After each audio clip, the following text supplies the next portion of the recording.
Conakry, ville morte, oh que non, vous pouvez le constater. Juste derrière nous, la population va normalement à ses occupations. L'appel au boycott, aux manifestations, mais aussi à tous les troubles, l'appel même au coup d'État n'a pas marché, maître. Ouais. Je pense que la vie est en train de se dérouler comme à l'accoutumée. Les habitants de cette grande ville, de cette grande capitale, sont en train de vaquer à leurs occupations. Vous le voyez vous-même. Le coup d'État est passé inaperçu dans certains quartiers, carrément inaperçu parce que c'était un coup de force qui devait se généraliser avant d'attirer l'attention. Je pense que les populations sont beaucoup plus sereines et attendent dans quelques heures pour exercer leur droit de vote. Parce que beaucoup nous ont dit tout à l'heure, même certains piroguiers qui reviennent des dépêches, ils nous ont fait savoir que non, demain matin, nous allons exprimer notre devoir civique, celui de voter. Alors, un devoir, celui de voter, mais un tout petit retour sur l'actualité d'hier, autour de ce coup d'État manqué, si on peut le dire ainsi, puisque visiblement, c'est ce qui se dégage. Ouais.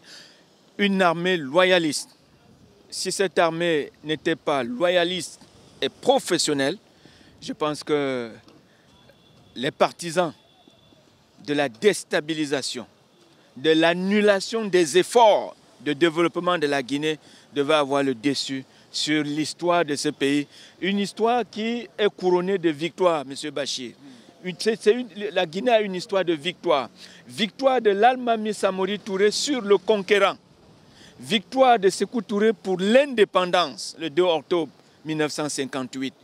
Une autre victoire, c'est celle que le peuple guinéen lui-même, ce peuple lui-même décidera demain, dans quelques heures, au travers de ce référendum. N'oublions pas les législatives, le renouvellement de l'Assemblée nationale avec ses 114 députés. Donc, la souveraineté du peuple a failli succomber, heureusement pour ce grand peuple, comme l'a dit Sékou Touré, l'impérialisme n'aura jamais raison en République de Guinée.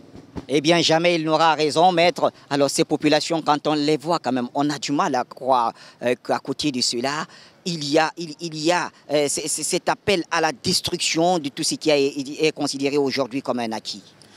Je pense qu'il n'est pas question de maudire les réseaux sociaux. Il est plutôt question d'attirer l'attention des internautes, de pouvoir faire la différence entre le vrai et le faux. De faire ce que nous appelons l'information contradictoire. Lorsque vous lisez une information, lorsque vous obtenez une information au travers des réseaux sociaux, essayez un temps soit possible, tant que c'est possible, d'obtenir, M. Bachir. Parce que si on s'en tient à ce que nous-mêmes, nous lisons avant d'aller sur le terrain, mais on va vous dire que la Guinée est un pays qui est porté disparu depuis hier. Alors que vous-même, vous voyez, tout à l'heure, nous étions là avec les pêcheurs, ils disent que non, nous revenons.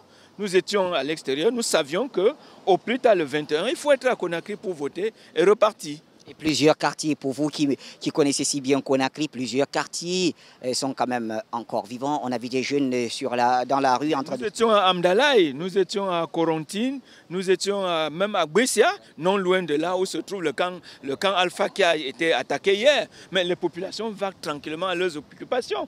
N'oubliez pas la maman qui nous a dit qu'elle attend que le jour se lève pour aller exprimer son devoir civique. Et que nous lui avons posé la question de savoir est-ce que vous allez voter pour le oui ou pour le non. Elle a dit c'est un secret. Voilà.